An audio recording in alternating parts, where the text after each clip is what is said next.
Hello अस्सलाम वालेकुम welcome back to my YouTube channel Abdullah maths academy exercise 1.2 का question number 2 है write the following polynomials as the product of linear factor.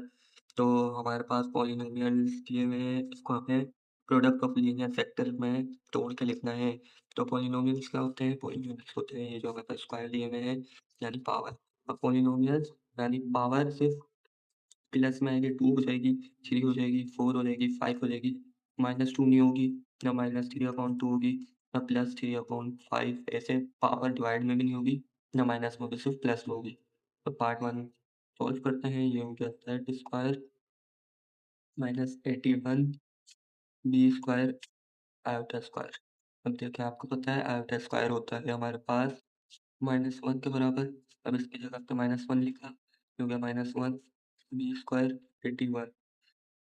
अब ये हो गया माइनस जेड स्क्वायर, ठीक है। तो ये हो जाएगा जेड स्क्वायर -1 मल्टीप्लाई हुआ तो ये हो जाएगा प्लस का 81 बी स्क्वायर, ठीक है। जब वापसी वैसे टर्म बन गई तो अब हम इसको इसकी तरह भी लिख सकते हैं। ये हो गया Z square -81 B square iota square. देखें यहाँ पे सबके ऊपर स्क्वायर आ रहा है लेकिन 81 पे नहीं, लेकिन हमें पता है 81 जो है 9 का स्क्वायर करेंगे तो 81। तो हम ये ऐसे लिख देते हैं Z square -9 square B square और आयोटा स्क्वायर। इसको पता सबका स्क्वायर है तो इस पर लिख सकते हैं जेड का स्क्वायर -9 बी आयोटा का होल स्क्वायर। तो अब देखिए ये हमारे पास बन रहा है A square -B square equal to A plus B और ए माइनस बी वाला फॉर्मूले का जो हम पीछे सॉल्व करते आए हैं तो इसको लिख लेते हैं। ये हो जाएगा जेड प्लस 9 बी आयोटा और multiply by that -9 B iota. तो ये हो गया हमारा फर्स्ट पार्ट कंप्लीट। अब पढ़ते हैं सेकंड पार्ट की ओर। तब ये इसका सेकंड पार्ट है। सेकंड पार्ट और फर्स्ट पार्ट में थोड़ा सा डिफरेंस है क्योंकि सेकंड पार्ट जो है इस तरीके से होगा नहीं। सेकंड पार्ट होगा हमारे पास साइंटिफिक डिवीजन के साथ, यानी साइंटिफिक डिवीजन आपको तो चाहिए। साइंटिफिक डिवीजन होता है ये। अब ये आ गया, इसके साथ जो कोफिशिएंट है वो लिखेंगे 1, इसके साथ जो कोफिशिएंट है वो लिखेंगे 3 प्लस का, इसके साथ जो है वो लिखेंगे 1 प्लस का, इसके साथ जो कोफिशिएंट है वो लिखेंगे माइनस का 5। अब यहाँ पे लेते हैं हम 1 लिया, इसका तो एज इट इज उतर गया, ठीक है। अब ये हो गया 1 1 दा 1, तो ये हो गया प्लस का, ये हो गया 4, ठीक है, प्लस का 4, 1 4 दा 4 प्लस 4 और 1 5 प्लस का। अब ये हो गया 1 5 दा 5 प्लस माइनस माइनस, ये आ गया 0। तो अब हमारे पास ये क्या बन गई? ये हो गई x square plus 4x plus 5। ये हमारे पास बन गई इक्वेशन। अब इसका हम करेंगे क्वाड्रेटिक फॉर्मूला लगाएंगे इसके ऊपर, क्वाड्रेटिक फॉर्मूला। तो हमारे पास क्वाड्रेटिक फॉर्मूला के दो आंसर आएंगे। वो होगा z इक्वल टू -2 प्लस 1 और आएगा z इक्वल टू -2 -1। तो ये z -2 इधर आके प्लस का हो गया, +1 इधर जाके माइनस का हो गया, इक्वल टू 0। और z +2 +1 इक्वल टू 0। ये दो आंसर आ गए। और इसका एक और आंसर आएगा, वो होगा जो हमने यहाँ पे जो वैल्यू ली है वो, ठीक है। ये हमने 1 प्लस का लिया है लेकिन हमारे पास वो आएगा आंसर में माइनस का, क्योंकि यहाँ पे हमने z इक्वल टू 1 दिया है तो ये इधर आके हो गया प्लस का था, ये हो गया माइनस का 1 इक्वल टू 0। ये हो गया 3 आंसर, ये हो गया सेकंड पार्ट कंप्लीट। अब मिलते हैं, अब करते हैं थर्ड पार्ट। थर्ड पार्ट है, ये होगा फर्स्ट पार्ट की तरह।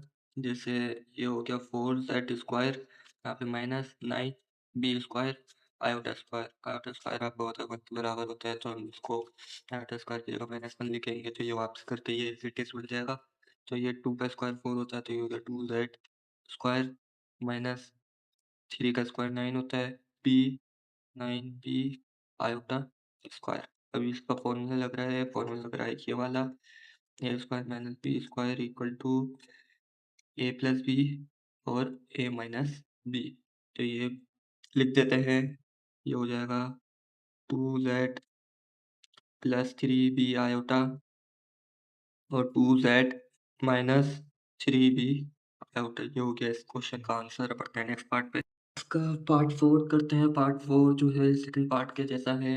इसके अंदर साइंटिफिक डिवीजन करेंगे। साइंटिफिक डिवीजन ये किया, इसके साथ जो पावर के साथ जो कोफिशिएंट है वो लिखेंगे 1 + 3 + 4 और +2।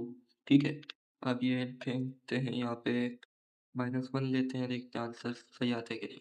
इसका 1 तो एज उतर गया, 1 1 था 1 माइनस का, हो गया प्लस का 2, 1 2 ज़ा 2 माइनस का, ये हो गया प्लस का 2, 1 2 ज़ा 2, ये हो गया -2, ये कट गया, ये आ गया 0।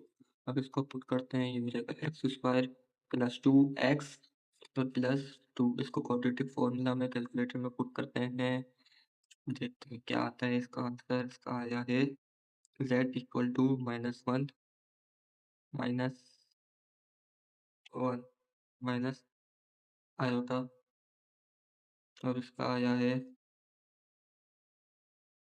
z = -1 + 1। आयोटा नहीं आया, 1 ही आया। तो ये इधर जाके प्लस में हो जाएगा, ये हो जाएगा z +1 +1 = 0। ये हो जाएगा z +1 -1 = 0। यहाँ पे z माइनस का है तो ये हो जाएगा z = -1, इधर आके हो जाएगा z +1 = 0। तो ये तीनों आ गए आंसर। अब बढ़ते हैं नेक्स्ट पार्ट पे।